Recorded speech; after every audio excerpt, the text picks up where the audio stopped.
Hey everyone, and welcome back to another Unreal Engine 5 tutorial. In today's video I'm going to be showing you how to create a health bar inside of UE5.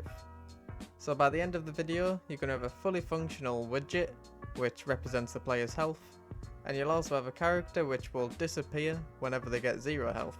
So imitate them dying basically. So let's not wait around and jump straight into it. So we're going to start off inside our character blueprint. So let's load into that, and the first thing we need to do is create a variable. So this is going to be a float data type, and it's going to represent the character's health. So we'll just call it health and set that data type to float. Compile and save that just so we can set the default value. We're going to spawn them in on 100 health.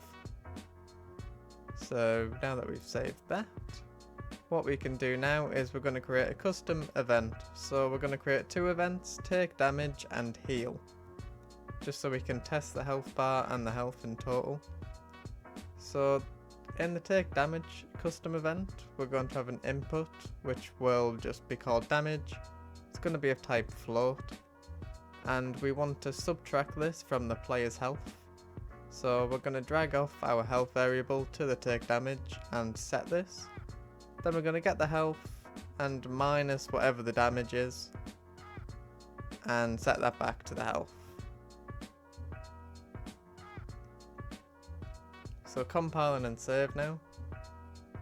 After we've got this and set this health, we want to check to see if it's 0. So if it is, if it's less than or equal to 0, then the players obviously, they've died. So we'll branch off this and just say we'll destroy the actor if it is less than or equal to 0.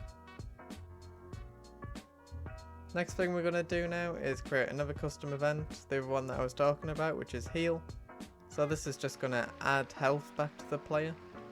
So once again we're just going to do another input, call it to heal, and instead of subtracting this from the player's health we're going to add it to the player's health.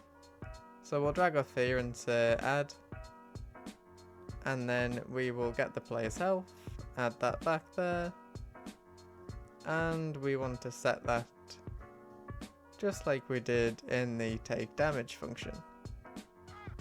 Now similar to the take damage, we're checking if it's less than or equal to 0.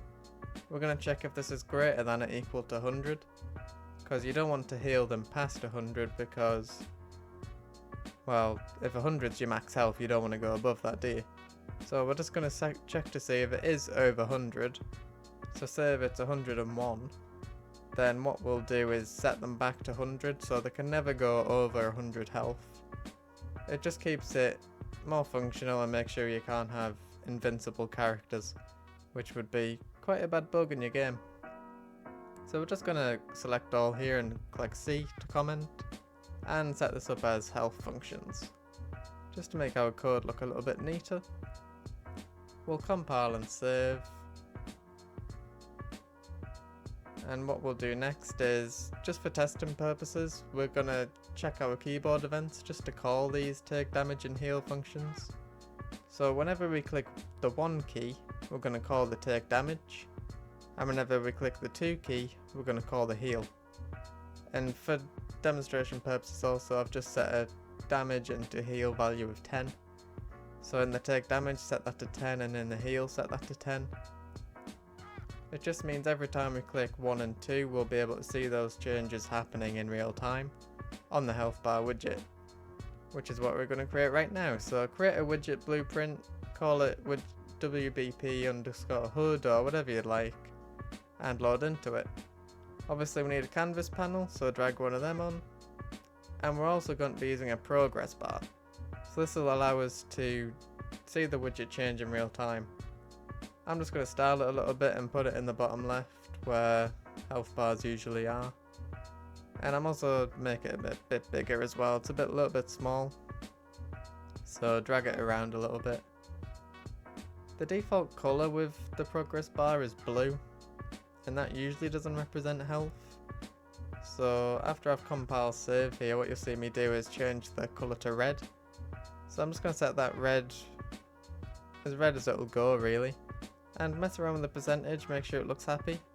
So this is what it's going to look like in real time. So now all that's left to do really is bind this to the player's health. So you can literally just click this bind button and click create binding, and it'll load into this get percentage.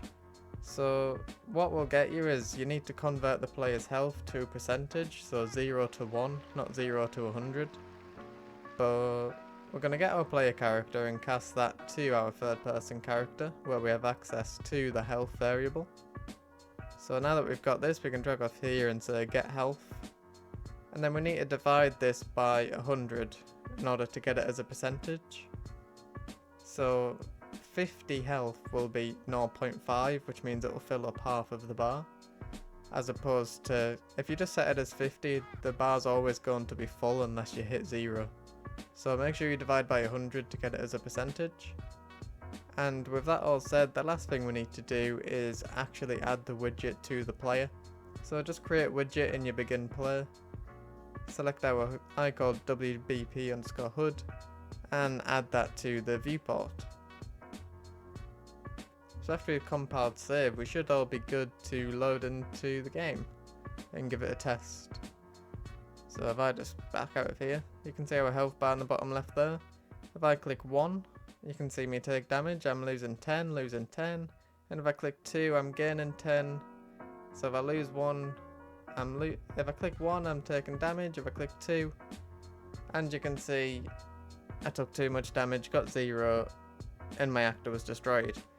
Because if we go back to the code, you can see whenever we hit 0, destroy the actor. But you can make it so you ragdoll, or you're going to spectate another player, or that's where you would do that logic. But for right now, I've just set it up so you get destroyed. That's about it. So that's it basically. There's your health bar functionality right there. You can click 1 to take damage, you can click 2 to heal. But in reality, how you would set it up is whether you take a collision from a zombie, you would call the take damage, or whether you take a gunshot, or if you've just taken a health potion, you would use the heal function, not by clicking 1 and 2 obviously. So it's just implementing this for your own good as opposed to actually clicking 1 and 2. But if you did find this helpful, please do leave a like on this video and leave a comment and let me know what you'd like to see next. Thanks for watching.